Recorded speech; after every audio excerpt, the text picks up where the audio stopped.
as former secretary to the Vice President to testify on the chronology 2024 to Nkatabe. Approvals obtained and the institutional arrangements preceding the journey to attend the funeral of late Kasambara, and the role I played and that of the office of the Vice President concerning the planning of the late Vice President's program on 10th June 2024, travel arrangements, passenger coordination, communications with government institutions and events immediately preceding the departure of the plane of the late Vice President from Kamuzu International Airport. In this regard, it is in this regard that I prepare a written submission covering the requested information for submission on the date of my appearance, which is today, 18th June 2024. Honorable Chairperson and honorable members of the committee, I therefore duly submit the information requested as follows. Chronology of the events from the time the Vice President returned from South Africa until the travel by the late Vice President on 10th June to Nkatabe.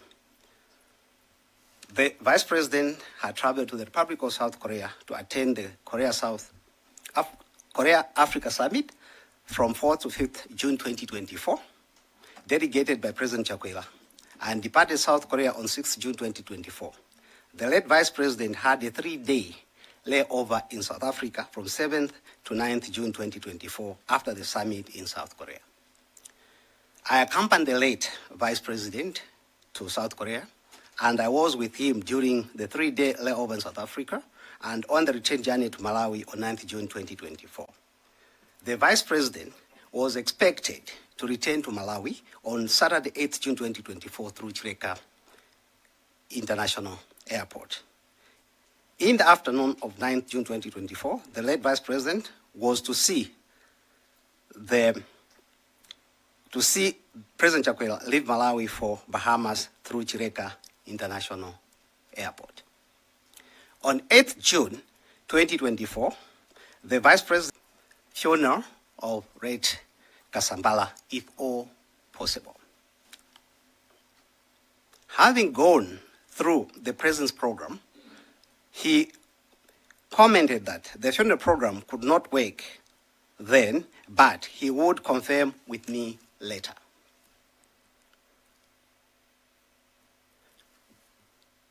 Owing to the changes on the date and port of exit of President Chikangawa's departure to the Bahamas from 9th June 2024 to 10th June 2024, and from Chikangawa to Kamuzu International Airport in the afternoon of 10th June 2024, the late Vice President directed me to make changes that would enable the late Vice President to arrive in Lilongwe on 9th June 2024, in time for the President Chikangawa's departure to the Bahamas on 10th June 2024. As was always the case on travel arrangements, I was responsible for the change process made through appropriate officers and offices. Ideally, the Principal Secretary for Administration in the Office of the Vice President would be the first call. And outside the office, other primary collaborating ministry departments and agencies. Honorable Chairperson and Honorable Committee members, as you note, the primary institutions in this case include Ministry of Foreign Affairs. The Principal Secretary for Administration had also traveled to South Africa as the lead of an advanced team to arrange the protocols and logistics before the arrival of the late Vice President on 7th June 2024. In this regard, the most senior officer in Malawi was the Deputy Director of Administration, Mr. Alfred Nkoma. Events from the time the late Vice President returned from South Africa. While in South Africa, the late Vice President had informed me of his wish to attend the funeral ceremony of late Kasambala, and that was on the morning of 9th, and return in time to see off President Chikangawa to the Bahamas. And that should he not be able to travel to Nkatabe, his spouse would represent him, accompanied by some of his advisors, who he would identify later. In this regard, he directed me to work on the logistics, including checking the availability of the military aircraft. I called the Undersecretary, who was in Lilongwe, the Deputy Director Administration, Honorable Chairperson and members, to start preparations and check with the Malawi Defense Force on the availability of the aircraft. I later learned that the late Vice President had informed the Principal Secretary Administration of the intended program to Nkatabe. Honorable Chairperson, can I change the gadgets that I'm using so that I can? Yes, I can you can. Thank you.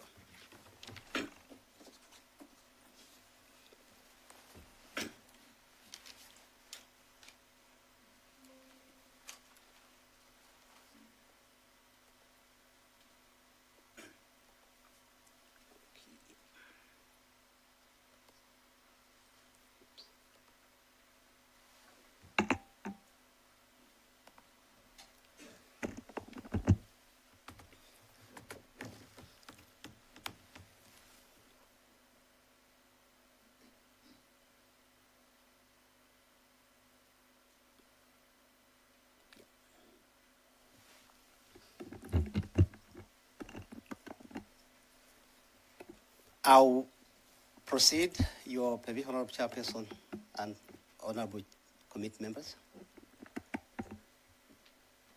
You proceed, yes? Thank you, sir.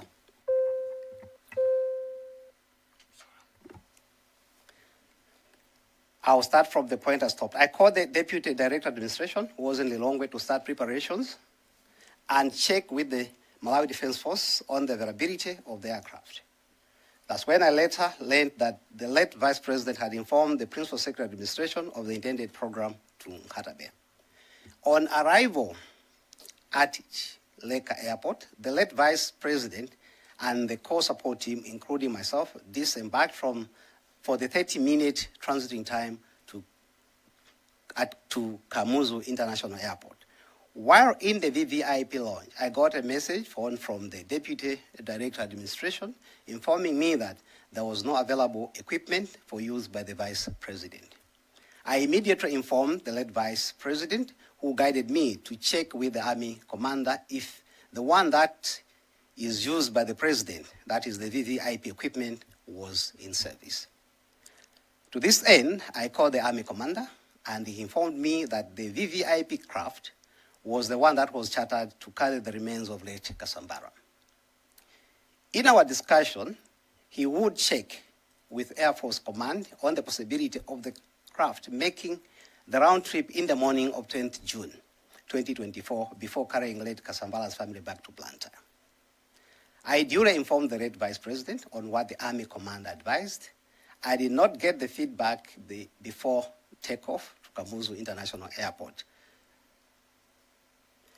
After arrival in Lilongwe, the Army Commander called me that it was possible to use the craft, but I should engage family members on the arrangement of the Vice President using the craft in the morning of 10th June 2024 to and from Mzuzu from Kamuzu International Airport, since it was already chartered.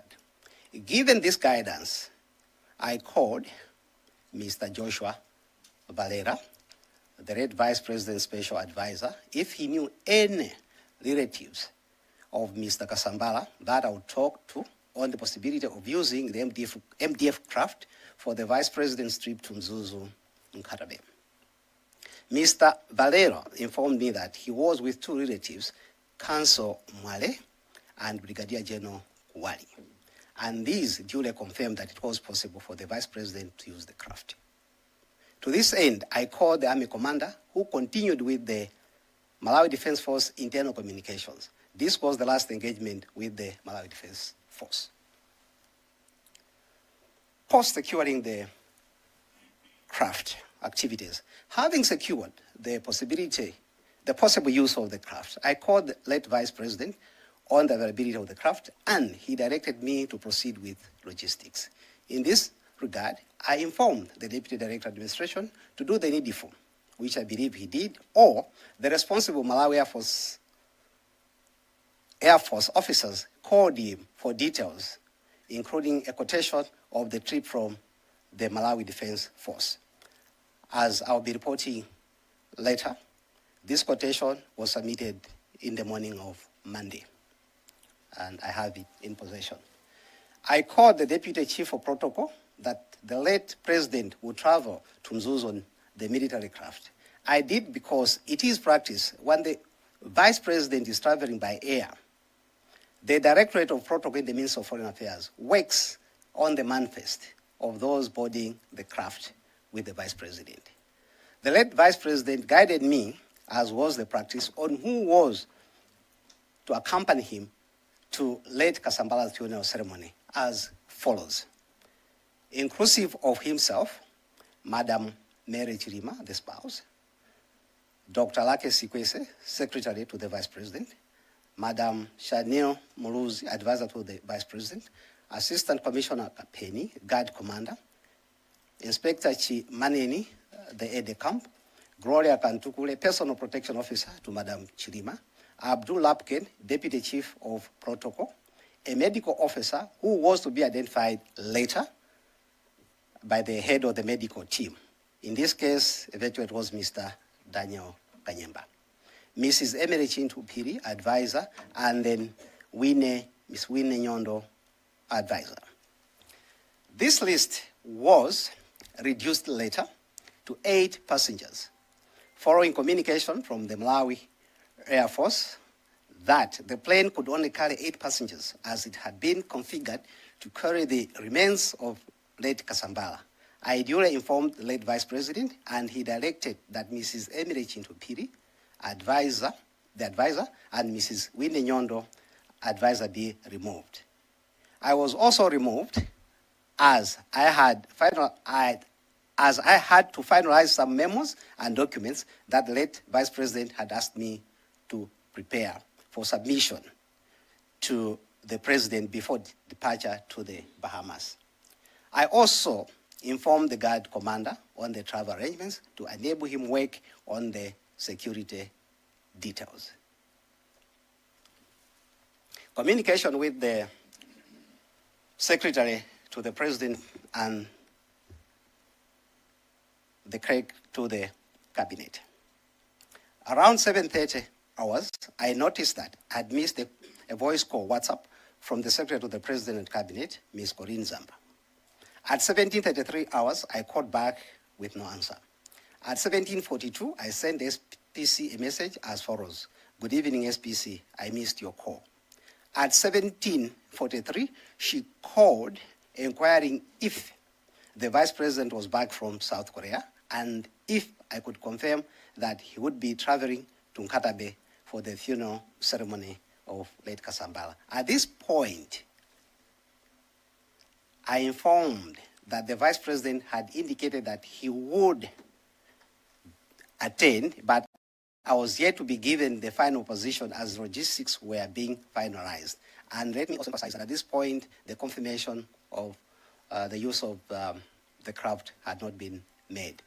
I have honorable chairperson and honorable committee members, an itemized submission, granular one, minute, hour by hour, minute by minute, that has been submitted electronically.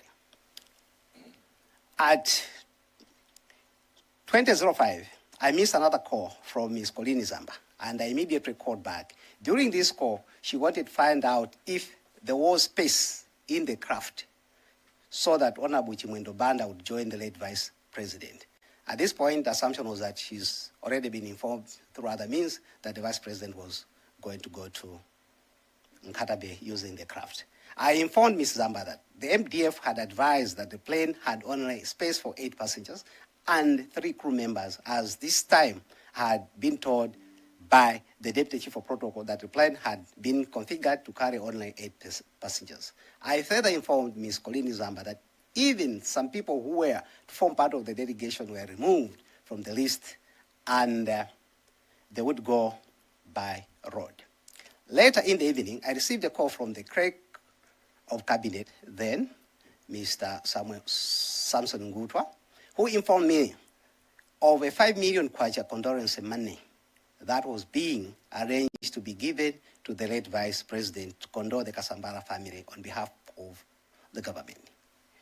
He told me that he had been instructed by the Secretary to the President and Cabinet to contact me and make arrangements to hand over the money. He had already been in touch with the Deputy Director of Administration earlier on. I subsequently advised that this money be handed over to an appropriate officer or officers, that is accounts officers, in the morning of 10th June 2024.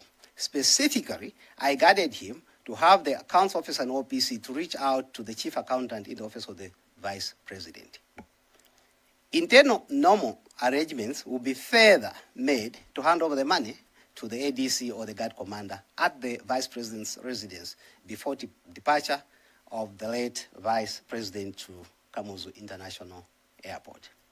Events immediately preceding the departure of the plane of the late Vice President from Kamuzu International Airport, 10th June 2024. In the morning of 10th June 2024, I read that an accounts officer from the office of the President Cabinet had handed over the money to Ms. Gangile, a personal secretary to the late Vice President. I led this arrangement when Ms. Gangile requested me to carry the money to Kamuzu International Airport and give it to the ADC or the guard commander, as there was no time to get to the Vice President's residence before departure to the airport, as the convoy had already positioned or mobilized. I duly carried the envelope containing the money as I was about to leave to see off the late Vice President at Kamuzu International Airport. And I handed over the money to the ADC who arrived together with the Vice President, but had disembarked from his car earlier than the VP would do. Upon arrival at the apron of Kamuzu International Airport, I was informed by the advanced protocol and security team that Madam Chirima was not going to accompany the Vice President. Around 09 or 09:05 hours, thereabout, the late Vice President arrived in company of the guard commander and the ADC, and I bid farewell by a handshake as he boarded the plane. During my farewell, he reminded me of the memos, which had already indicated to him that they will be ready by the time he comes back from Onkatabe. Approvals obtained. Given the iteration in securing the craft on the evening of 9th June 2024, the formal paper processes would be completed the following day. In this regard, a letter, quotation from the MDF and the invoice on the same were made on 10th June 2024, a copy which I have here. There was no memo sent to the President by the late Vice President informing him of the travel to Nkatabe. The advisory was, as per the WhatsApp message between himself and myself, or discussion between me and the late Vice President, that this would be done the following day. Further, the fact that the Office of the President and Cabinet had come in with some protocol formalities, including handover of the condolence money, my position was that there was engagement between the President and the late Vice President.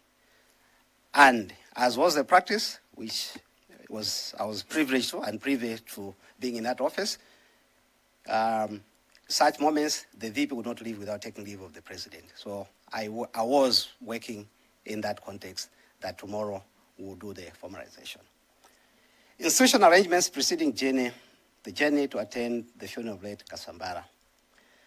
I believe these are normal institutional arrangements that relate to the processes and logistics of the travel arrangements. If this is the case, those in the Directorate of Administration organize the convoy and due requirements, including fuels and travel arrangements on 10th June 2024. But these had already started on the 8th, since as I learned later, that information was already passed to the Deputy Director. had communicated to the Department of Public, they had communicated to the Department of Public Events on the Vice President's attending the funeral ceremony for them to do the needful. The security team made appropriate formation and informed all concerned in the security system, as they do, which is outside my responsibility, about the travel of the Vice President, both to Kamuzu International Airport, Mzuzu Airport, and to Nkatabe. The Minister of Foreign Affairs planned for protocol services at Kamuzu International Airport, Mzuzu Airport, and Nkatabe. The role that I played, and that of the office concerning the planning and the details thereof. The role I played. The planning of the President's program is guided by the Vice President and other factors that may arise in course of the program. The role of the Secretary to the Vice President, in this case myself, was to liaise with and through other officers in the office of the Vice President, officers in other government departments and agencies, depending on the nature of the program and associated mode of transport. The primary government departments and agencies outside the office of the Vice President are the Protocol Directorate in the Ministry of Foreign Affairs, the Department of Public Events, and the Office of the President Cabinet when need arises. And in this case, I heard also that the Vice President was going to use the aircraft. I had communicated to the Army Commander, and the office did the same. So, the planning of the Vice President's on 10th was influenced and affected by the President Chakwera's travel to the Bahamas through Kamuzu International Airport in the afternoon of 10th June 2024, and the burial ceremony of late Rafael Kasambala, which was going to take place on the same day, 10th June 2024 in Katabe. In view of the above, the late Vice President informed me that he was going to attend the funeral. I think the details I've already reported in terms of the planning, the involvement of various officers in section 2.0 above. Equally, travel arrangements have been outlined, Honorable Chairperson, in section 2 as I was outlining the events preceding his travel to Nkatabe. And to confirm that my role was to inform the Principal Secretary and the Deputy Director, Administration, to commence the due arrangements and inform those that are concerned. Because beyond those, there is direct connect. The PSA and the Deputy Director, Administration, are the ones who go into the operatives after key issues have been decided on. In connection to others, I duly gave information to the relevant officers, and I also responded to questions from the Secretary to the President Cabinet on the travel arrangements.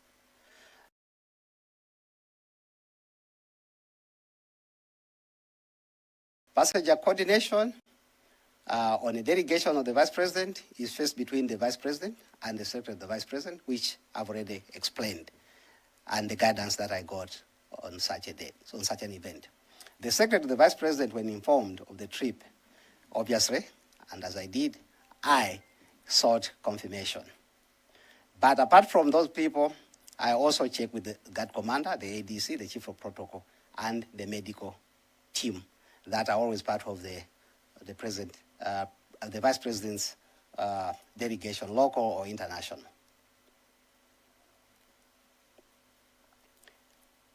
Communications with just to summarize, with other government institutions. Yes, I made direct communication with the Malay Defense Force. I communicated with the Secretary of the President and Cabinet, Ms. Colleen Zamba. I responded to calls from the Craig to the Cabinet. I also called the Special Advisor as well as the Deputy Chief of Protocol. Let me deal with the events immediately preceding the departure of the plane, the Vice President from Kamuzu International Airport. I have, Honorable Chairperson and honorable members of the committee, you forgive me for a repeat because I had structured the response as summoned. I arrived at Kamuzu International Airport close to the arrival of the late President, Vice President, and therefore I only witnessed the arrival of the late Vice President, whom I welcomed at the foot of the plane, handed over the envelope containing condolence money and the envelope containing the speech to the ADC, who boarded the plane before the late Vice President and the guard commander. The late Vice President was the last to board the plane before I bid him farewell, while informing him that the backed office memos to the state president would be ready for him to sign. At the close of the plane's door, I stepped back to the grass perimeter until the plane was airborne. I communicated with the late Vice President while airborne on a message, an urgent message that I had just received, on the cancellation of the visit to Malawi by the Right Honorable Andrew Mitchell, a minister in the conservative government of the United Kingdom, and that was around 09:30 hours. The late Vice President responded to my message around 09, that was on 09:57 hours. Having been informed of the same, he further asked whether Right Honorable Mitchell had cancelled the meeting because he was going to meet him instead of the president. Then later, having been informed that, and that was between 10:35 and 10:40, that the plane had not yet landed by the security officer responsible for operations, who was on the ground, Mr. Limbani Banda, who was at Mzuzu International Airport, I wrote a message to the late Vice President. And the message was, "Sir, I understand you are not able to land due to bad weather. I just advise that you return to Lilongwe." That was 11:10 hours, a message I never got a response from. Honorable Chairperson and honorable members of the committee, allow me, as I go down to conclude my submission, that I also share that immediate communications post failure of the plane to land, as I was informed by Mr. Limbani Banda. 10:41 hours, I received a call from the Secretary to the President Cabinet, but it was interrupted. 10:42, I got a WhatsApp message from the Secretary of the President Cabinet apologizing for the interrupted call. 10:43 hours, message to the Secretary to the President Cabinet, which read, "I guessed so," responding to what she had sent to me. 10:03, I made a voice call to the Secretary to the President Cabinet. There was no answer. 12:07 hours, a message from the Secretary to the President Cabinet said, "Heard that the plane failed to land, weather," verbatim. 12:08 hours, message to the Secretary to the President Cabinet. Indeed, it failed, and I had called to inform you about it, because in between, after that failure, I wanted to inform her of the same. 12:08 hours, Secretary to the President Cabinet sends me a WhatsApp message. "I was with HE. I noticed I missed your call, hence my message. Ish, Bebani." 12:10, message to the Secretary to the President and Cabinet. "We are waiting for the final position." The Secretary to the President Cabinet made further calls and sent WhatsApp messages, and I made replies, including one at 14:22. I was asking for the passenger manifest, phone numbers of those who were on board, to help in picking location. She also asked where Madam Chirima was, and I duly told her that she was in Lilongwe at the residence. Chairperson, I'm supposed to present as well on the roles of the Office of the Vice President. I think regarding planning of the Vice President's program, these things have been covered in 2.0. And I think their role was to make inquiries on the availability of the MDF aircraft, the security and convoy formation, engaging with the Department of Events, arranging a hotel room at Mzuzu Hotel for the late Vice President or his spouse to use for refreshing, or for overnight use on 10th June if the spouse had gone to Kadabe instead of him. So the office of the VP was responsible for ensuring that all required aspects of the travel of the Red Vice President were in place based on the standard requirements when such local out-of-Lilongwe travel is undertaken. Passenger coordination, the administration and security engage with the Malay Defense Force, the Directorate of Protocol, or the Minister of Foreign Affairs. And in that case, given the nature of the trip, the office communicated with the Malay Defense Force and those that I've already mentioned.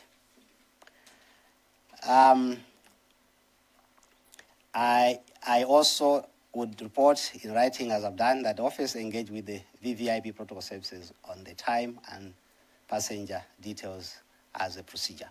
In conclusion, Honorable Chairperson and Honorable members of the committee, I humbly submit the above in line with and in response to the summons issued to me under Section 60, subsection 3 of the Constitution and Section 9 of the National Assembly Powers and Privileges Act. Thank you for your kind attention, Honorable Chairperson and committee members.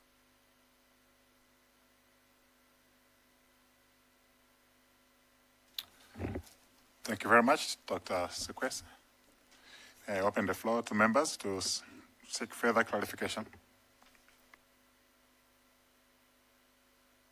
Dedza Mayani, Mwanza Central, and Luntha Malabari. Thank you very much, Chair. Dr. Sikwese, first, we are very sorry as a nation and for the loss that somebody was very close to you in your duties could just go in that manner. I just wanted to learn from you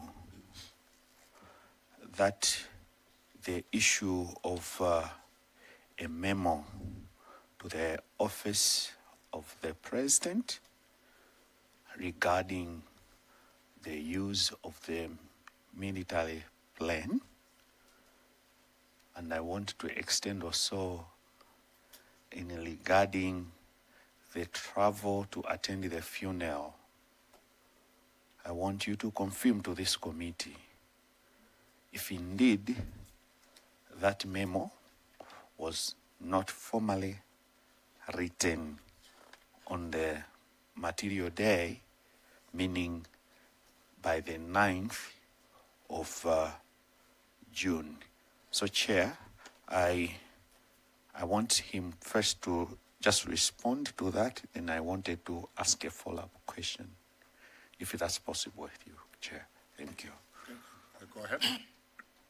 You can proceed to answer, and then there will be a follow-up question. Honorable Chairperson and honorable members of the committee, that memo was not written on that material day. Thank you, Chair. Dr. Sikwese, would you please confirm to this committee that you used an assumption in completing the travel arrangements regarding that you thought that there might be other communication between the president and his vice? It was an assumption. I wanted you, if you can be able to confirm that. Thank you, Chair, and I'll have a follow-up question if he responds to that. Honorable Chair and honorable members of the committee, it was not an assumption because practice in between, there are no standard set procedures because in the year preceding that event, we were writing straight to the military to check the availability, and they'll send the quotation, and on that basis, would proceed to procure and pay for it.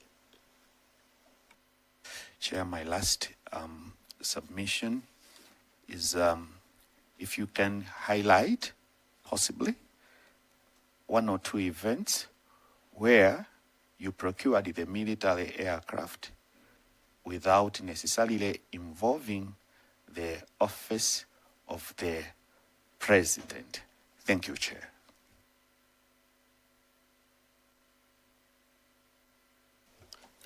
Honorable Chair and honorable members of the committee, I will not be very specific on the date, but there is record in the office for the vice president on the numbers or the trips that the VP, that we wrote straight to the MDF, which I believe the office of the vice president should be in a position to submit.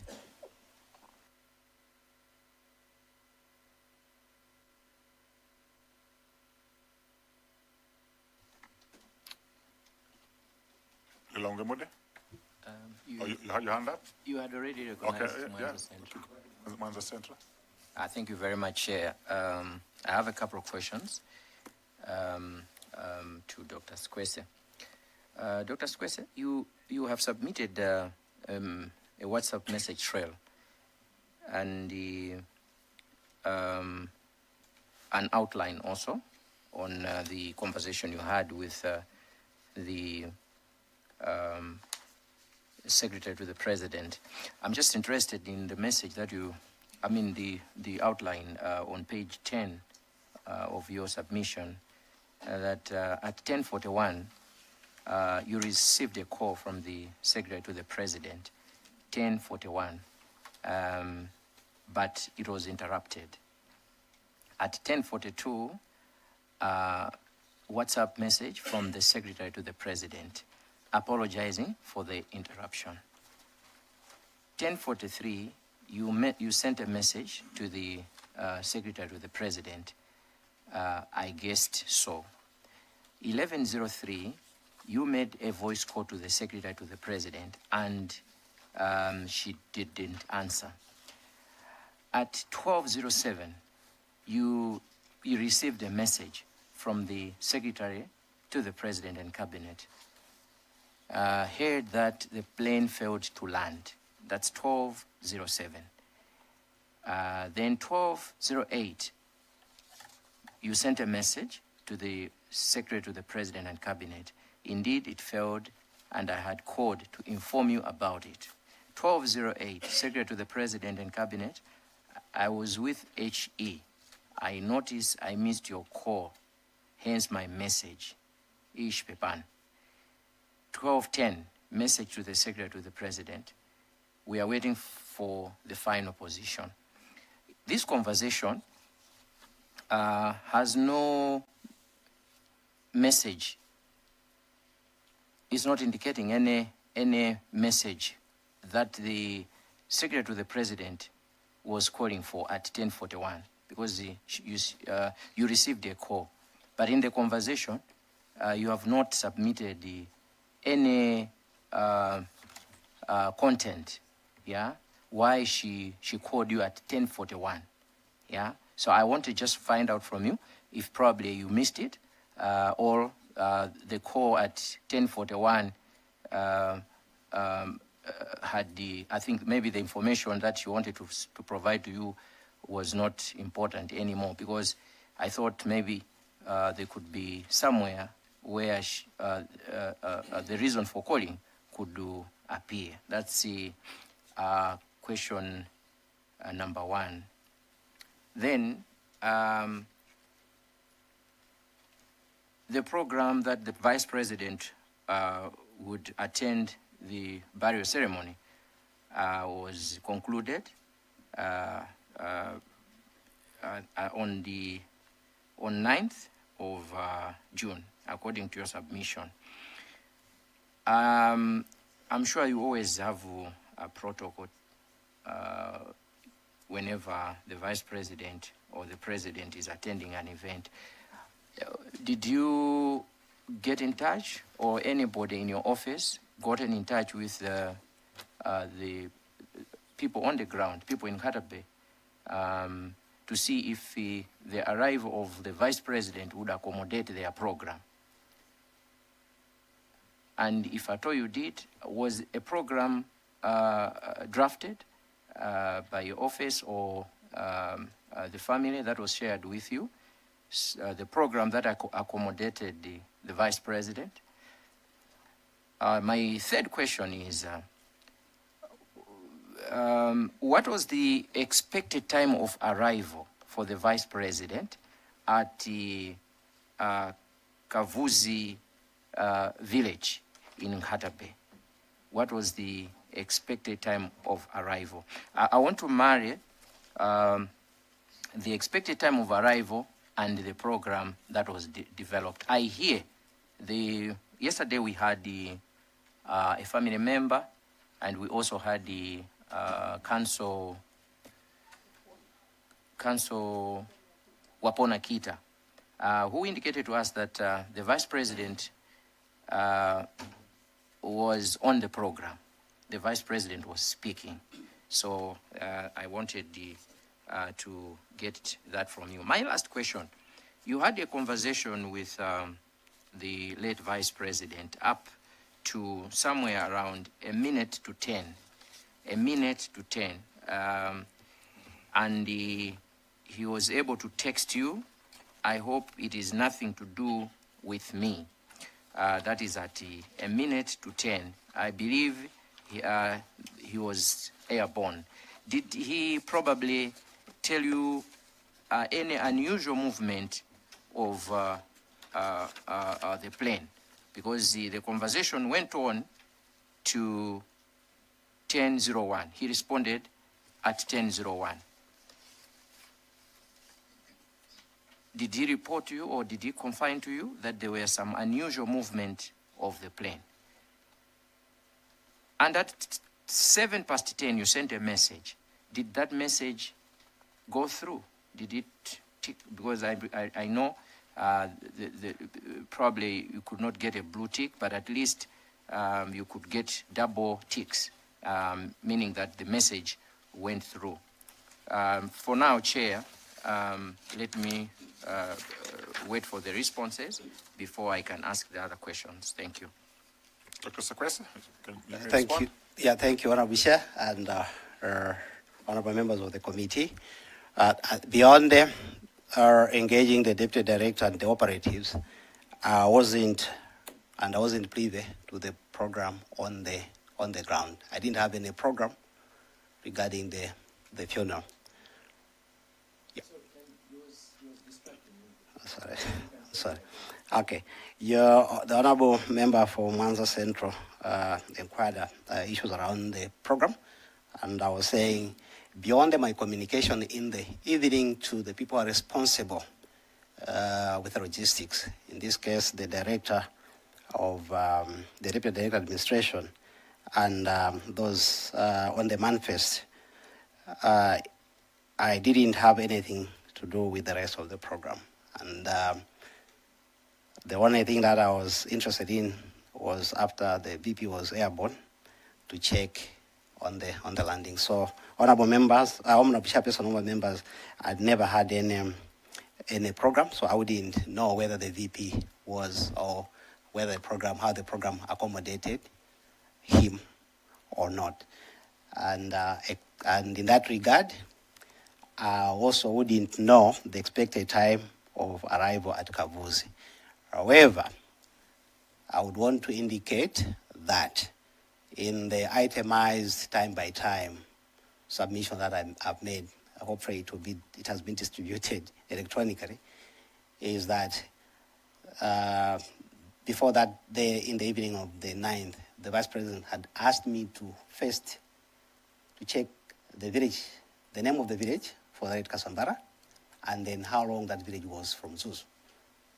Information which I communicated to him, that Kavuzi was about 21 kilometers away from Zuzu. So that detail is also provided.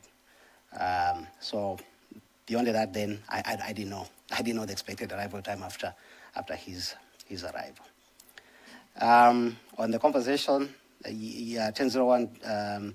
Yes, the last that I sent him on Major, he had responded by saying, after I told him that Timva, he responded that, I hope it's not about me. Then I said, Timva. And he wrote Timvadi. So those messages, that was the last responded to message from the Red Vice President. Thank you, Chairperson. I hope I've covered the questions. Mulanje North, Honorable Chair, you had recognized. recognize Lilongwe Moody, and then we go Malabada. But Chair, point of order. One question has not been answered. Okay, after that question has been answered, and then Yeah. we go to Mulanje North. Doctor, I asked you about the conversation you had with the Secretary to the President. Yeah, you have given us an outline. At 10:41, you received a call from the Secretary to the President, and at 10:42, you sent a message. I mean, you received another message apologizing for the interruption.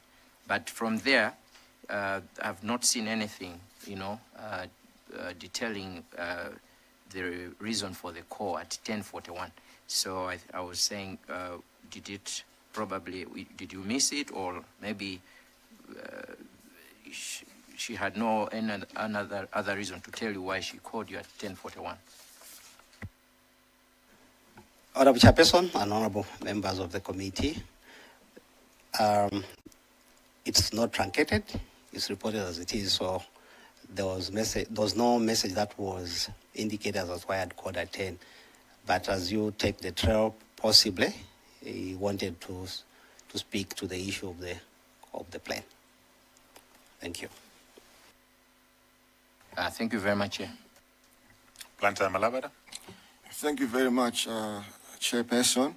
I would like to establish the kind of relationship Dr. Sikwese and the late Vice President had.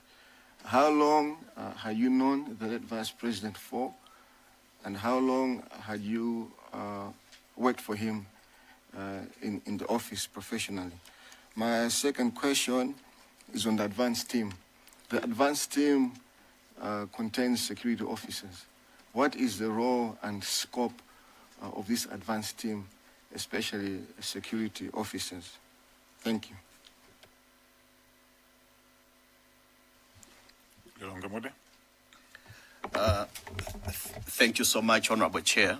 And thank you so much, Dr. Sikwese, because of a very clear presentation, and there is a submission. So most of the questions that I had about the manifest and everything else, you have covered them, and we have it on file. But I want to ask you about two questions. The first one, in the submission of Mr. Yesaya in the morning, there was an issue about condolence money. And I'm glad that you have explained where the money came from government, and it was meant for condolence, and you handled the money. So my question is, we know when we have money in the envelope, we know it's money. The envelope you had, was it in any way suspicious that you would suspect that it's not money in it? That's my first question.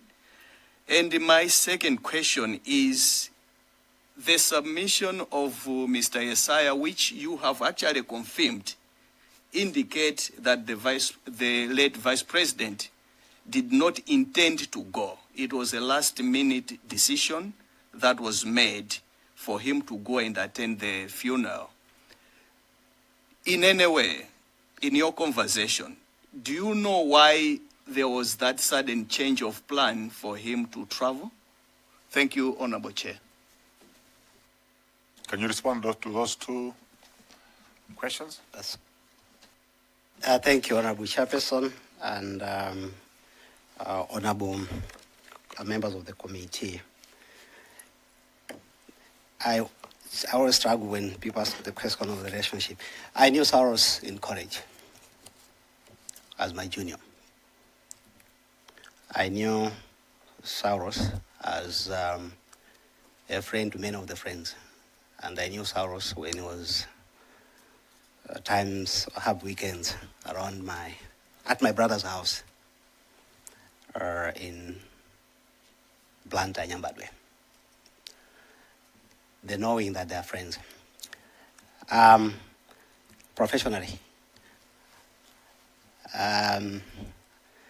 I knew Saros when I was Secretary for Information Communication. Then he was the CEO of Airtel, was then. And with that professional interaction, some minds do meet on certain elements and be out from that bondage. That's how I knew him first. Second, I knew SKC when the DPP government, or DPP won in 2014. As Secretary for Information, I was tasked with quite a number of assignments.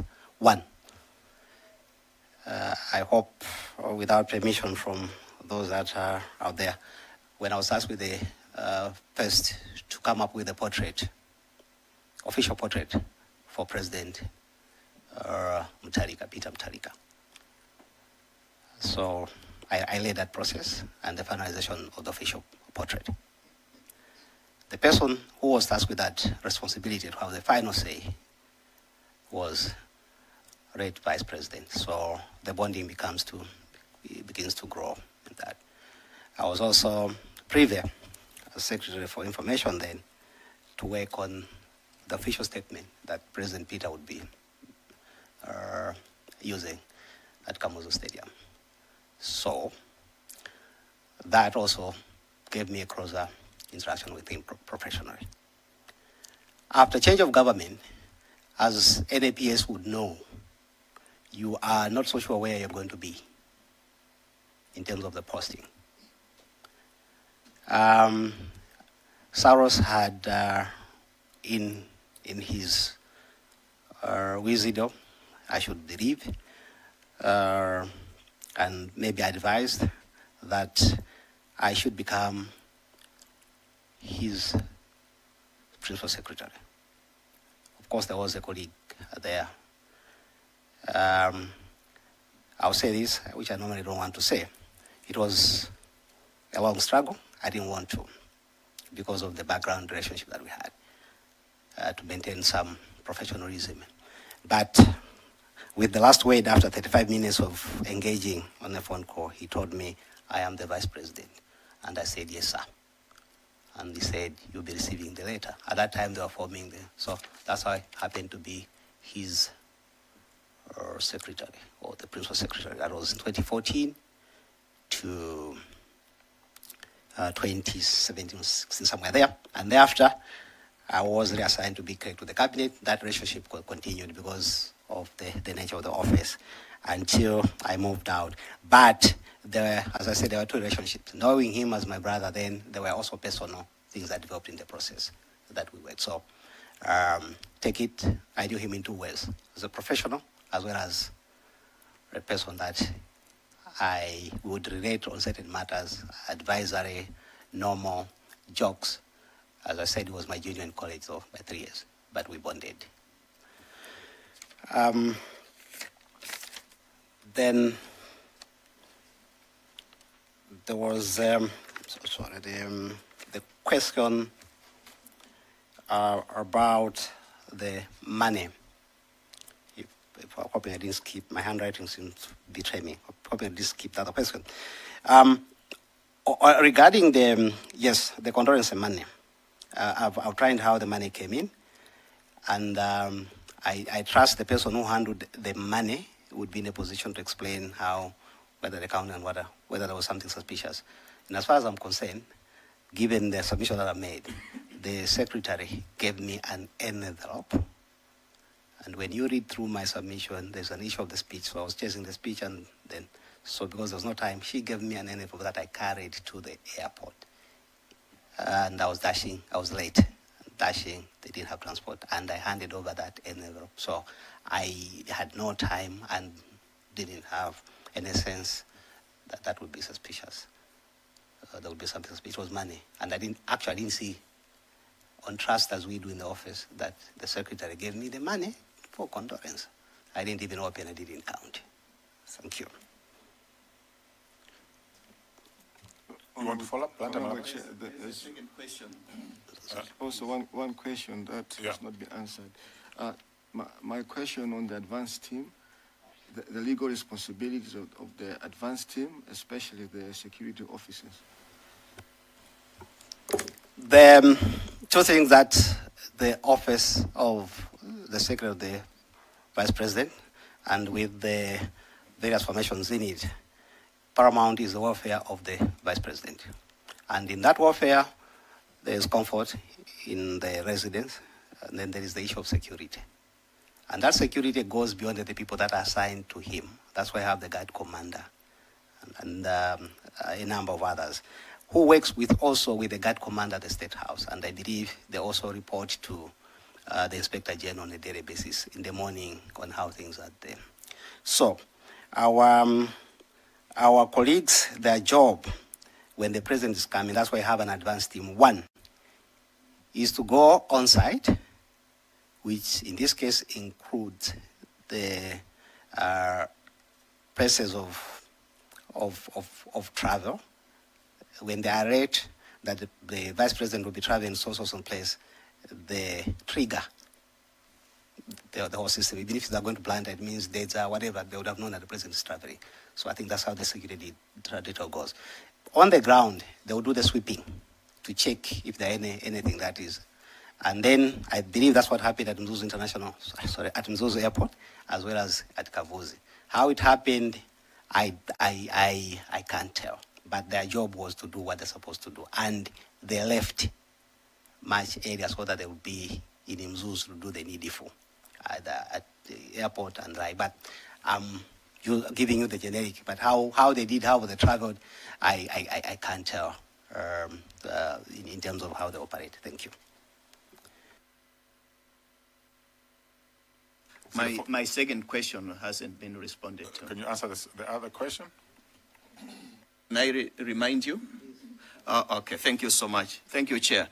I asked that in the submission of Mr. Yesaya, which you have also confirmed, it indicates that the Vice President was very doubtful about the trip to the funeral, that he would love to go, but he wouldn't make it. But then Mr. Yesaya actually mentioned that he was surprised about the change of plan. And when we asked him, he said he didn't know why there was that sudden change of plan to attend the funeral of late Kasambara. So I was asking, in your conversation with him, do you know the reason why he changed about the attendance? Thank you, Chair. Can you respond to that question so we close this matter? Honorable Chairperson, honorable members, no. I don't know, and I wouldn't speculate. Let me take Zomba City South, and then Zomba Tondwe, and then Mulanje North. Thank you so much, Chairperson. I would like to ask your permission, Chair, to engage the witness. I have a few questions in form of a story. Dr. Sikwese, you did inform the committee that in your absence, the Undersecretary, you delegated the Undersecretary to check with the MDF plane if it's available. That was on the 9th. I'm sure I got you correctly.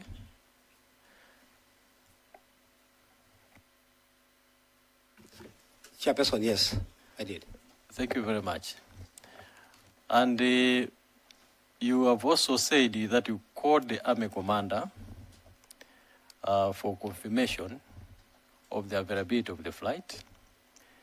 Can you remind us the time that you called the Army Commander for confirmation of the availability of the flight?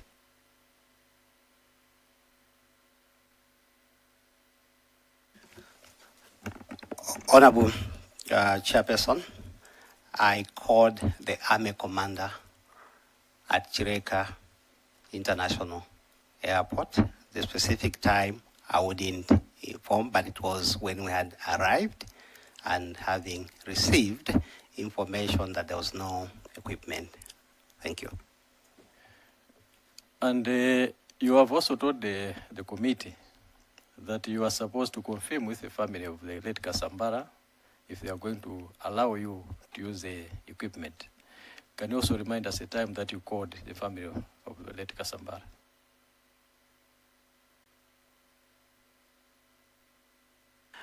Honorable Chairperson and honorable members, indicatively, that was after we arrived in Lilongwe, and I called, this was a normal voice call. That should have been between 16:30 to 17 hours or thereabouts. Thank you. And you have also told the chair and the committee that in your discussion or communication with the SPC, the former SPC, she did ask you if the VP was going, and this was at 17:43, to which you responded that you had no confirmation. Can you also confirm? Sure, I confirm. Chair, we have information that the crew in Nzuzu, they got communication confirming about their next assignment on the 10th, and they got that communication 17:32 in Nzuzu. Are you telling this house that the crew was confirmed about their next assignment to carry the VP before you got the confirmation that the VP was flying? Honorable Chairperson and honorable members of the committee, I wouldn't know the internal communications in the MDF, so I wouldn't confirm. Chairperson, we also want to put it on record that we have communication or information in these reports that MDF, within the MDF at 15:29 on the 9th, there was communication from MDF headquarters to the Director of Operations at MAF, informing them about this impending trip by the President, the Vice President. So I just want to put that on record because it looks like the Office of the Vice President was not aware, but on the side of the MDF, the communication was being filmed up. So it appears the secretary to the former VP was not aware of this process. Chairperson, I also want to engage the witness regarding the report, the commission report on page 21. I will just read it for the witnesses' information. The MDF commander also recalls mentioning in the discussion with Dr. Sikwese that the weather in Nzuzu was not good. Can you confirm? Chairperson, I can't confirm. We never discussed anything about the weather. Thank you very much. Chairperson, the last one is on the passenger manifest. You initially started with 10 passengers, and later you said because of the good explanation that you made, Mrs. Chintu Piri was removed, Winnie Nyondo was removed, and you also excused yourself. You did not travel because you had to write some memos. Is that correct? Very correct, Honorable Chairperson. My arithmetic tells me 10 minus 3 is 7, unless if I'm missing my mathematics. 10 minus 3 is 7. It was 11. Okay. Okay, 11. So 11 minus 3, that's 8. Correct? Honorable Chairperson, 11 minus 3 is 8. It is 8. So I also wanted to find the missing passengers, because the flight that we are talking now, if I remember correctly, had 6 passengers and 3 members of the crew. Is that correct? Honorable Chairperson, in my submission, I've indicated that MDF advised that the plane would get 8 passengers plus 3 crew members. So my focus and the submission is on the passengers, because we always develop the manifest of the passengers and not the crew. So, Chairperson, it was 8 and it was 8, the one that we submitted, and I did explain earlier that on the day as the vice president was departing, we learned that the wife Was not traveling. and the person, obviously if she wasn't traveling, the personal protection officer wouldn't travel. And the numbers came to 6. Oh, so this is Mrs. Chirima. Kantukule. Yes, Gloria Kantukule. Thank you. Chairperson, my very last, I also want to take you to the evidence that we have on record regarding the memos. I remember one of our commissioners did ask about the memos to the president at that time.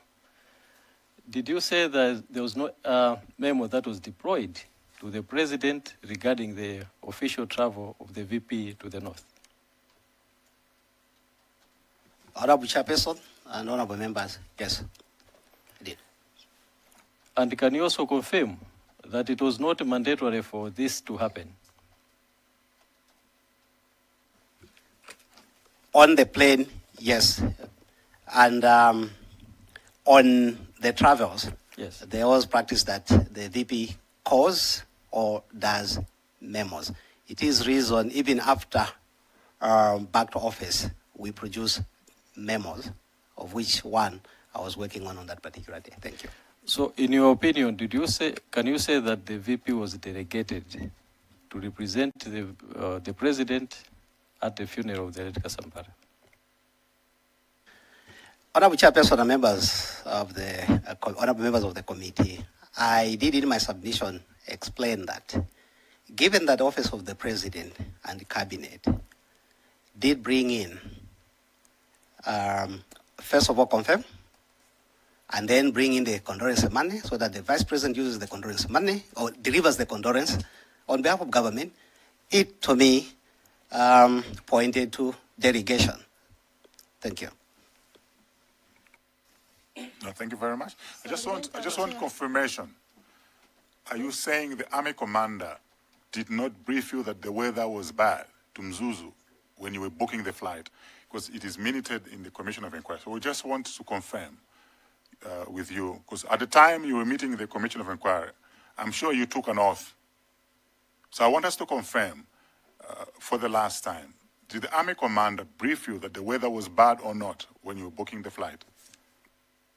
Honorable Chairperson and honorable members of the committee, before I respond to that question, would I make a small footnote so that my response is contextualized? Yes, you're free. Thank you. Honorable Chairperson and honorable members of the committee, without being, I want to use the right words without being caught off guard, without being derogatory on maybe the process and what have you, having handled some of the inquiries on other issues in my other capacities, when there is some information that is not true, you need to come and do the verification or corroboration, which I never had, and that's the reason I'm saying I never discussed the issue about the weather. If I had issue about the weather, I would have, as I was briefing the VP, also indicated. There's nowhere, even in my submission, the interaction that I had with other people, that the issue of the weather came in. I submit.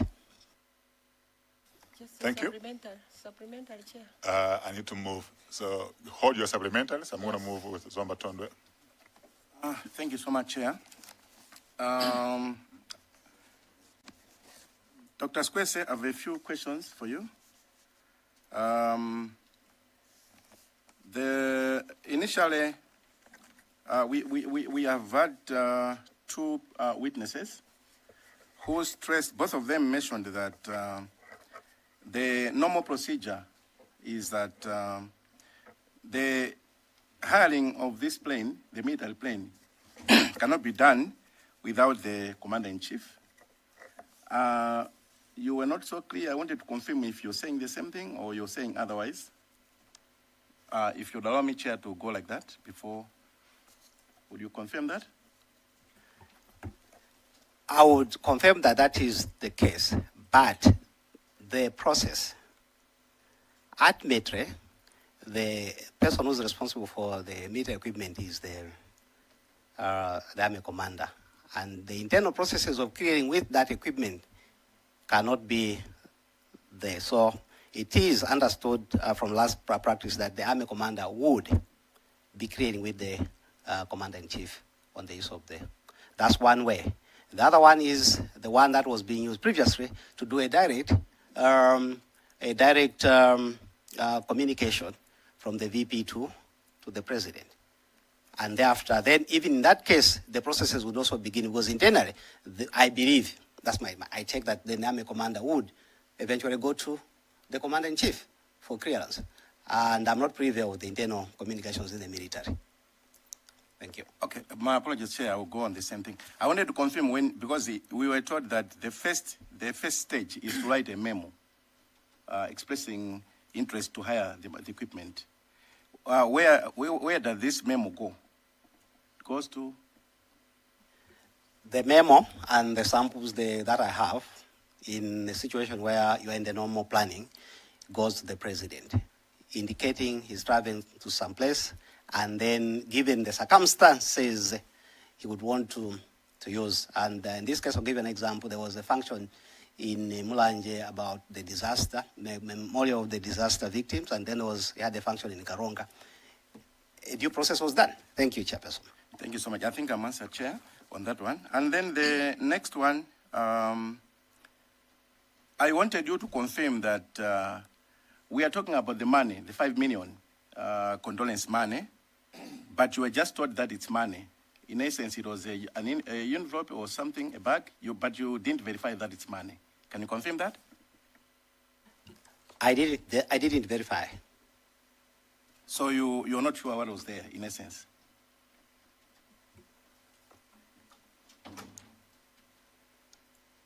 Yes or no? Thank you, Chair. Okay. The last one, Chair, is I wanted to understand, as an office, as a responsible officer, Vice President is a very senior position. You've mentioned issues of security, and you prioritized the welfare of the Vice President. And my assumption is one of the things you needed to consider was his safety, which includes the type of equipment he's using, and indeed the kind of airport that he's using. In this case, let's refer to Mzuzu Airport. What procedures or what do you do when you want to verify, or what evidence do you get to ascertain that the airport meets your expected standards? Thank you. You can answer those questions and then we move to the next one. Honorable Chairperson and honorable members of the committee, the structure of the services and the institutions across, we have shared different mandates. The confirmation of the safety of the airport is beyond our office, so we don't do. What we do is to ask, be given what is available, and then transactions. As I said, communications are made. It is the responsibility of those in charge of the various elements in the process of ensuring that the security or the safety of the VVIPs is done, to either tell us or say it's not going to be possible to do one or two things in this case. I submit. We had Mulanje North. Thank you, Chair. Yeah, just one single question.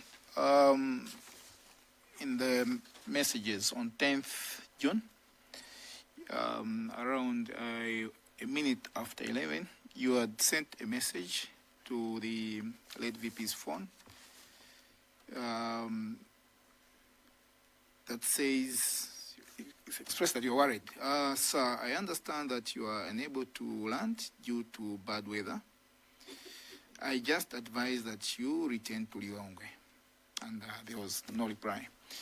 But we've put a commentary to say, I sent this message after receiving communication from Mr.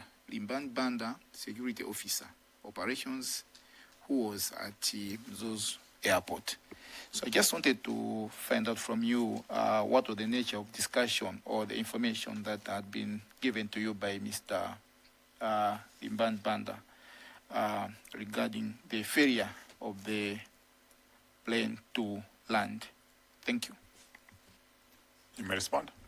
Yeah, Honorable Chairperson and honorable members of the committee, when the president, or vice president leaves from the airport, there is a tradition. There was a tradition. I don't know what's happening. We circulate on the group that airborne, meaning or departed, so that they expect they can be calculating their time. So by the discussion that I had with Mr. Banda was first to, I think I'd call to check to say the vice president has not landed. And I think he spoke about issues of, I think in a brief talk about the weather. And I said, okay, fine, you let me know as soon as he lands. So that's triggered the rest of the other engagements. Thank you.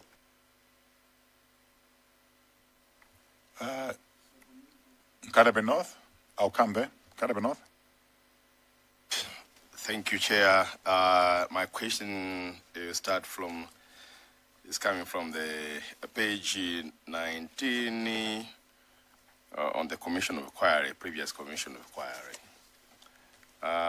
on procurement of the MDF MAF T03. Dr. Sikwese, you explain here that the Commission received evidence from Dr. Sikwese that procurement of an aircraft for use by the Vice President previously commenced with a memorandum. And I wonder, you told this committee that you don't have any memorandum. So I wonder, this communication was done by verbal at the high office like that? You can confirm that? Honorable Chairperson and honorable members of the committee, yes, this one went down without the memo. As I said, it used to be. Later in the years, it was when we have agreed with the Vice President on the mod, writing a letter, or colleagues calling the MDF, and thereafter the process began to happen. So in this case, yes, it happened. That's why there were calls. After I engaged the Deputy Director of Administration, who made inquiry and later on reported to me on the Nane Avela Abirite. So I would explain it in that way. Chair Unzonzavai. Thank you so much, Chair. Mine is just one question.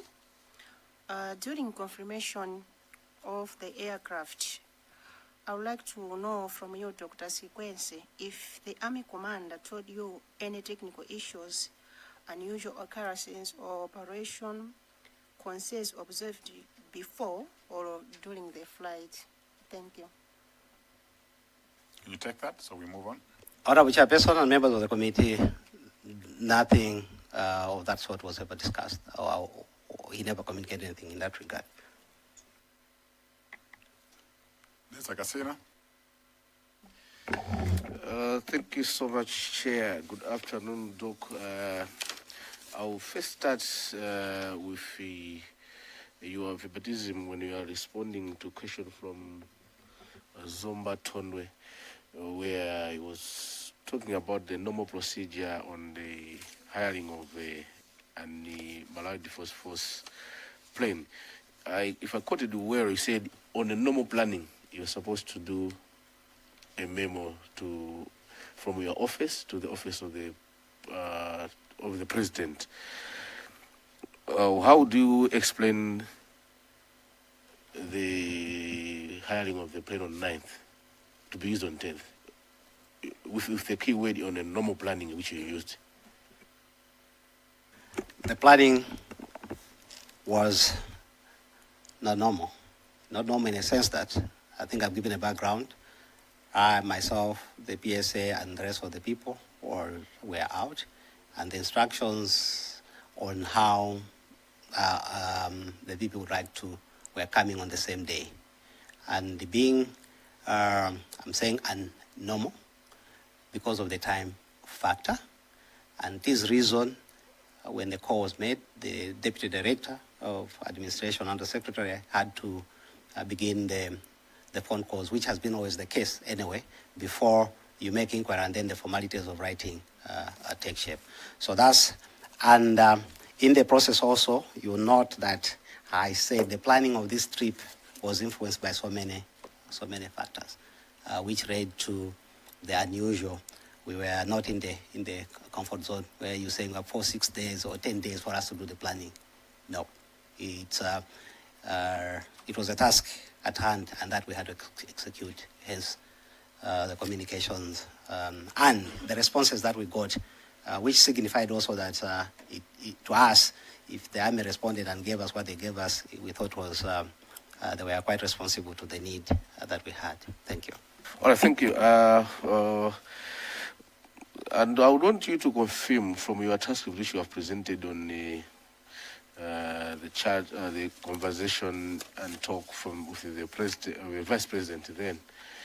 At 6:40, when you are at Chireka, when you got a call from your deputy director that there's no military aircraft as requested, you have said, I informed the late vice president of the situation, and I was guided to check with the army commander of the availability of VVIP presidential plane.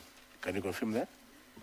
Yes, sure, I can. So you had called the army commander after on direction from the late vice president? Yes. Have you ever before called the army commander when you were previously ordering or hiring the plane? Yes, I have.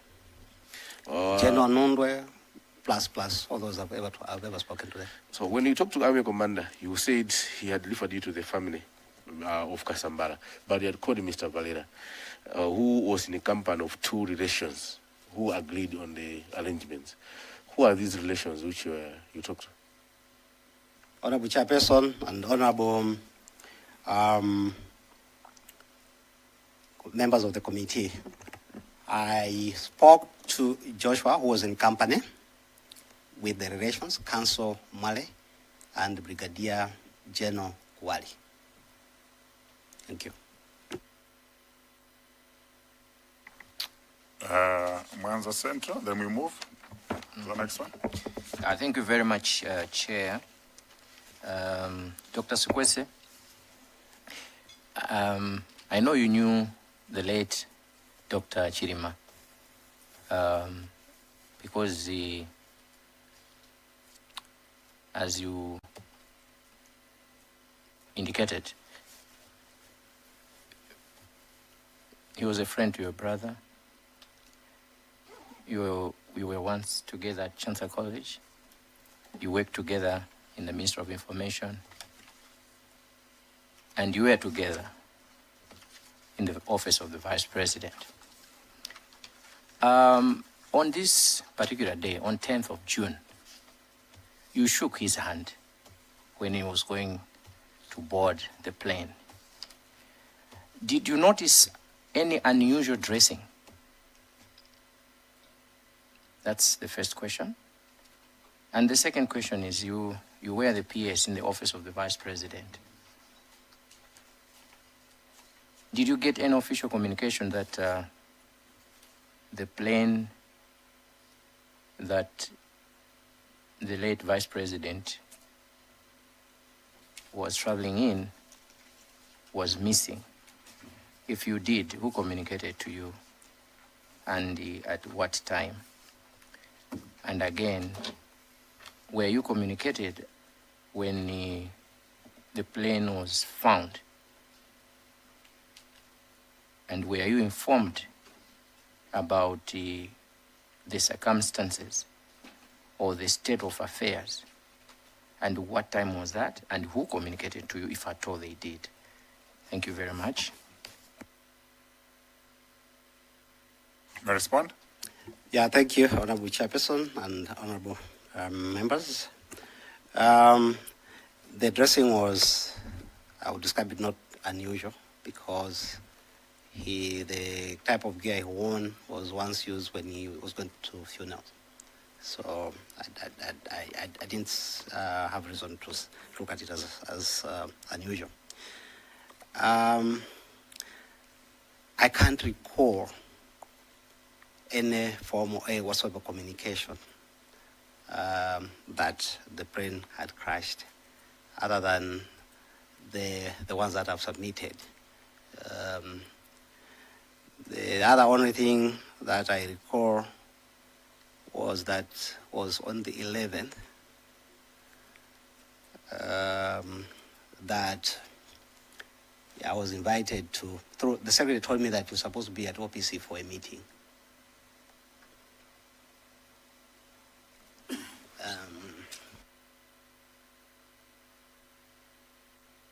Person.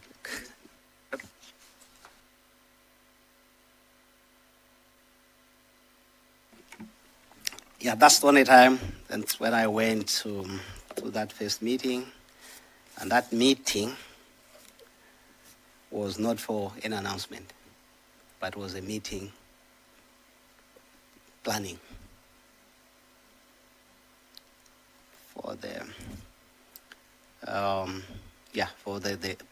basically planning on the logistics on how the bodies and what have you. So, Honorable Chairperson, I didn't. But let me.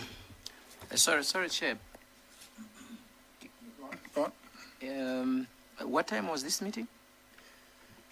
The meeting should have been on the 11th. I can't just remember the actual time, but it was in OPC. It was around 11 or what.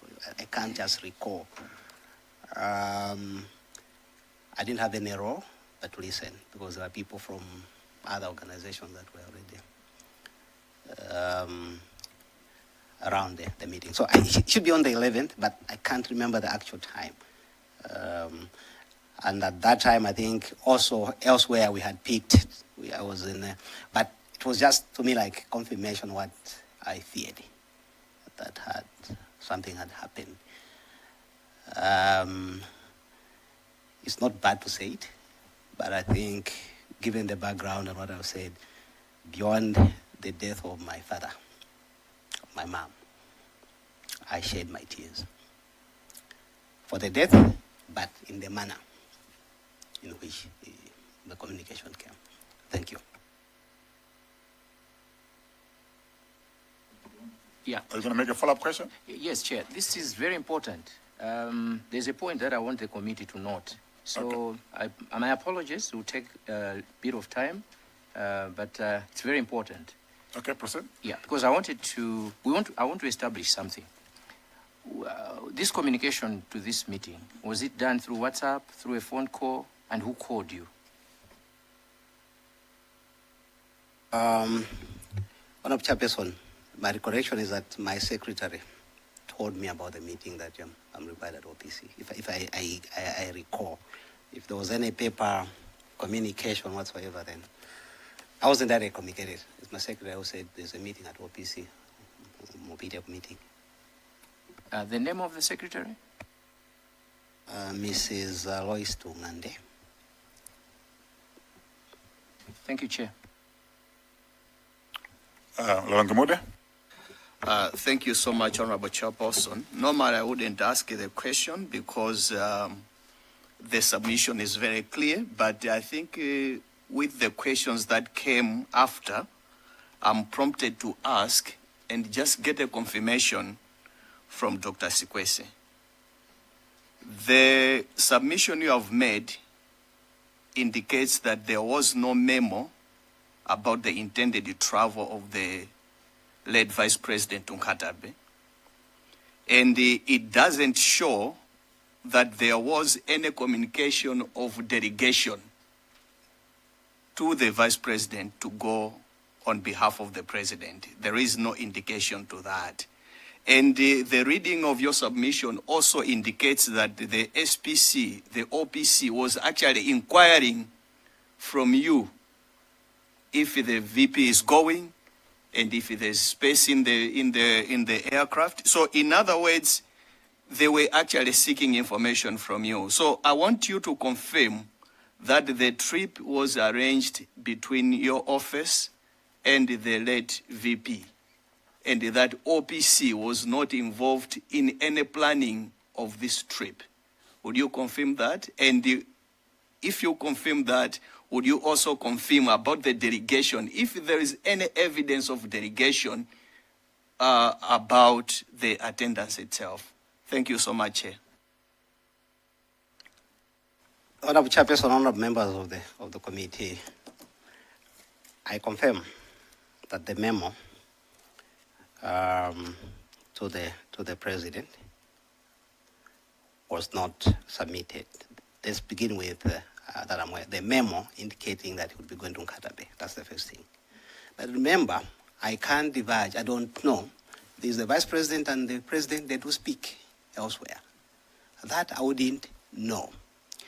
Remember also, Honorable Chairperson and members of the committee, that I did indicate that the secretary to the president and cabinet began to make arrangements for representation, given the protocols, having known that the vice president was going to be at the funeral. With reference, which I wouldn't want, with reference to the first, I'll refer to the commission report, the previous one. I think there is, at the beginning, there is some indication, I can't remember which page, where the secretary of the president cabinet had to call the president, or they discussed with the president, changing who was going to be from Honorable Chimwendo to Haring Kandawire, and eventually, for us, when the money came, it meant the internal communications in the presidency had been created. So the planning, to answer your question, even in other normal situations, the planning of the trip of the vice president, as long as the element doesn't involve, we don't. That office, during my time, maybe now, except for information. And the delegation of the works from the vice president, of the president, comes in so many forms. And I've had that experience. One, there could be a function where the president was invited by a ministry. They have written a memo. The president would minute that, let the vice president, and the ministers responsible would call me, and also advisedly that the minister can write a memo to the VP, and that the president was meant to do this and that, but you've been delegated the same way. I would, even in this case, I mentioned the issue of Right Honorable Andrew Mitchell. It was a similar case from Minister of Foreign Affairs. They were working on the same, and the ones who communicated on the cancellation, because the president wasn't going to be in. Now, for this trip, for me to sit here and begin speculating, I can only make inferences and conclusions to the effect that the secretary of the president cabinet and the clerk to the cabinet eventually came in. They didn't get the money that was supposed to be given to somebody. They brought it to the office, signifying that there was approval that the VP was going to make a representation of the government at this funeral. Thank you. I think that's very clear. Luntha Malabada, and we wind up. Thank you very much, Chair. I may also make a declaration that through the narration of Dr. Sikwese, I've just discovered that we are related. His brother is stepfather to my half-brother. I have a question on the death of the late Honorable Kasambara. When you discovered that, did you or the late Vice President ever discuss, or did he make any indication that he found that to be quite suspicious, or ever discuss that he had feared for his life? Thank you. Honorable Chairperson or members, never at any point did we ever discuss with the VP the issue of the death of late Kasambara. The discussion was around the program. And as I indicated, in the space that we were on duty, never went into the personal. Even if I knew, we never went into. So we didn't. Anything to do other than the program. Thank you. Thank you very much, Dr. Sikwese. If I may follow up, on the 9th of June, at 1 minute past 10, is a conversation where you are advising the former Vice President that a visit with Andrew Michel has been cancelled. And at 1 minute past 10, there was a suspicion. Let me just read it. You were informing the Right Honourable that the visit by Andrew Michel has been cancelled. And the Vice President at 9:59 said, I hope it's nothing to do with me. And then 1 minute past 10, a message, you said, Team Vardy. And the Vice President responded, Team Vardy. Now, I'm trying to understand, what was the suspicion there about Team Vardy? Honorable Chairperson and honorable members of the committee, you may recall during that period, late Vice President was passing through the case, was under charge by the Anti-Corruption Bureau. And what that meant was the British were very sensitive. We believe that's our interpretation. In our office, we do political analysis, that's what I do, and like so. Then that they cancel the trip because the president Mitchell was coming in, and then was meant to meet the president, and the president delegated to the VP because the president would be in the Bahamas. Over and above those, in that regard, the cancellation, the VP was just speaking, is it because of my case, and which we also know when it comes to international relations, certain sensitivities they do come into play. So I think it was that's why I said the team, but I wish us, and also I had engaged somebody in Ministry of Foreign Affairs, and he had explained to me. At that time, the Conservative government was also going into some turmoil. I think there were issues that were moving towards. So I wouldn't explain all this in this, but yes, Honorable Chairperson, it was about that suspicion. Is it because I've been charged and the like? And you know the link of that case with the British government. Thank you. Thank you.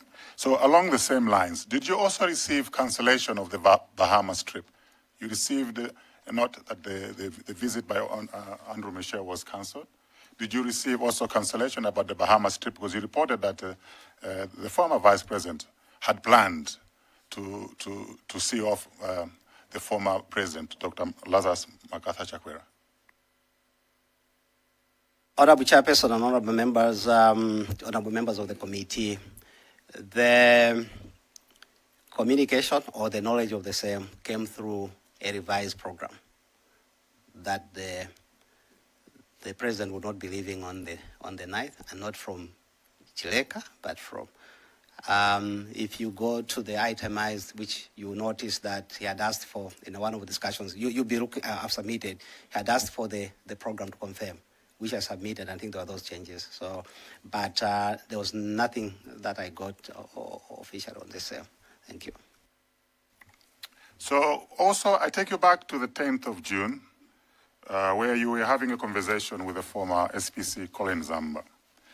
And what caught my attention is that at 8 minutes past 12, the Secretary of the President, you were having a conversation with him, and you started at 7 minutes past 12. Heard that the plane failed to land, whether that was you. And 8 minutes past 12, yes, indeed it failed. And I had called to inform you about it. That's the former SPC. Sorry, yeah, it's the other way around. So, and then at 8 minutes past 12, then you said, I was with Echi. So that was the former SPC. I noticed your call, hence my message. Ish Pepani. What did you make of this word, Pepani?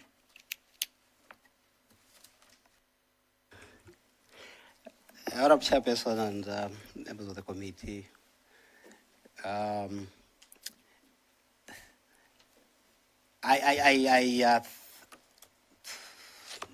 without recalling specifically, but I wondered whether you had knowledge of that's one thing. because I had reported this after I spoke to the guys on the ground that the plane has not. So that was my initial reaction. But I also later on thought maybe it was the issue Pepan was that the plane had not landed.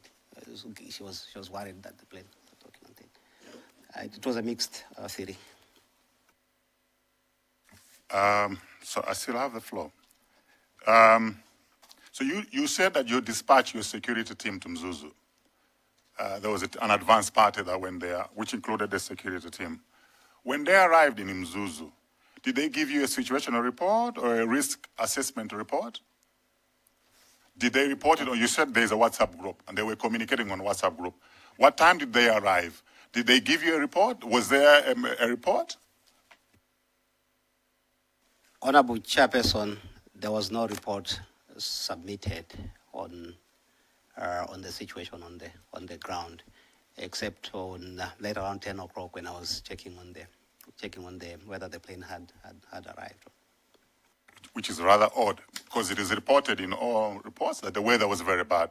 The night before, even on the day, and the visibility was very low. So if you had a competent team that had gone on site and arrived there early in the morning, they should have flagged the weather to you. Because you're saying you knew nothing about the weather from the Army commander a day before. Even on the day, there was no report about the weather report from your team. So I find it very odd. Would I be correct to say that? Chairperson, honorable members, honorable Chairperson, you would naturally say where they, but you also read the report that area on the weather in Mzuzu was, I think when the plane was leaving or whatever, I think the visibility was quite permissive when you read the other report and others. So, but you could have good room to suspect of incompetence.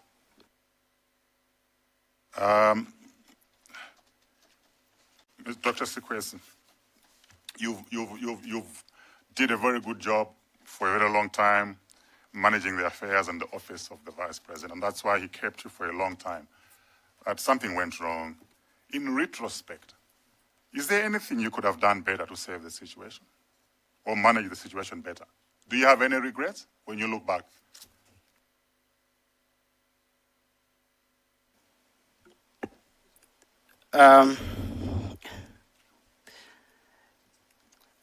I wish I could dream and tell him that, sir, you are tired, don't. He was tired, and he mentioned it. Don't travel.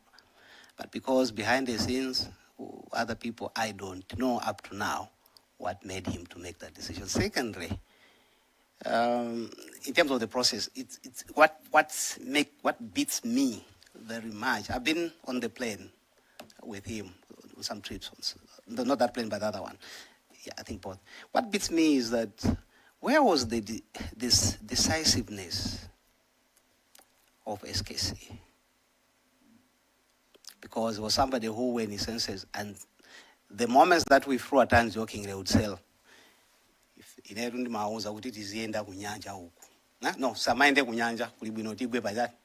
Ngadi kugwa mu at one point when we were flying that in the normal jokes that we used to have.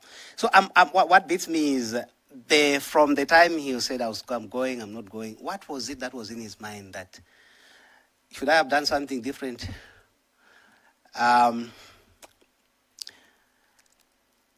Yeah, maybe I would have lied to him. I would have lied to him, created a story that would bring him back. It is the reason I wrote, if the weather is bad, please come back. Thank you very much for your candid response. I think we've had a robust engagement with you. I appreciate your sincerity. We've had you over for 1.5 hours. This was the only moment that the committee could have a conversation with somebody who was close to the former vice president. In this session, maybe apart from Madame Mary Chilima, you're next.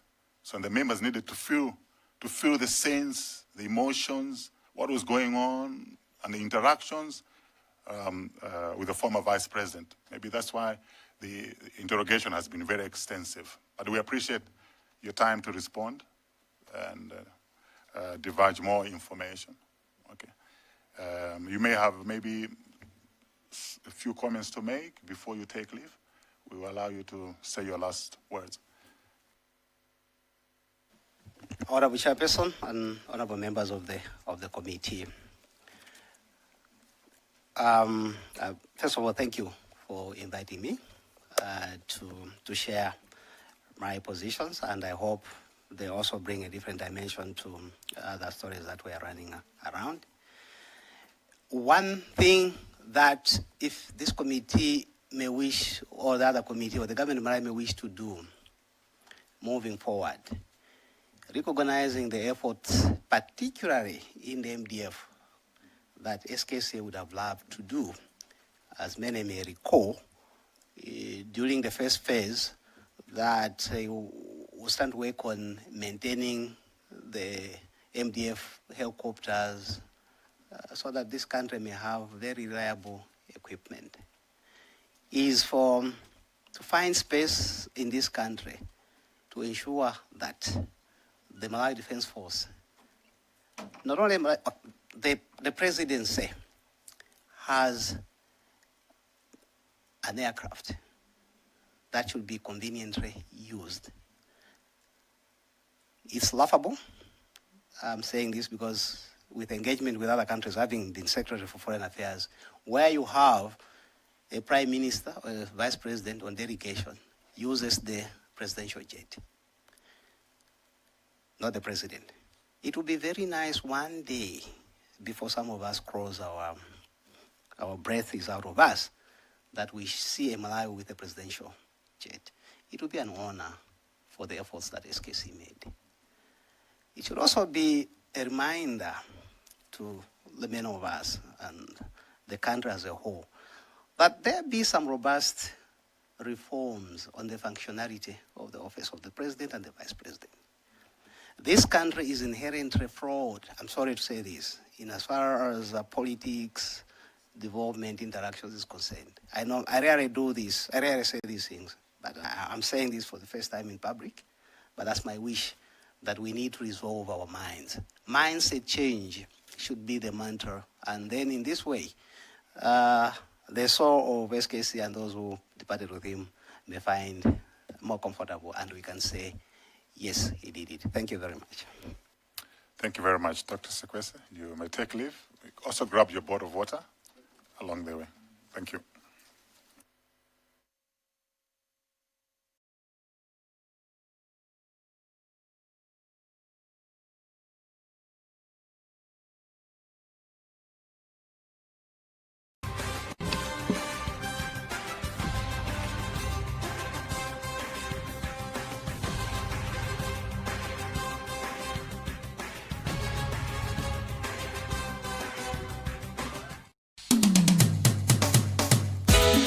Luntha Television stands as an autonomous faith-based broadcaster with a national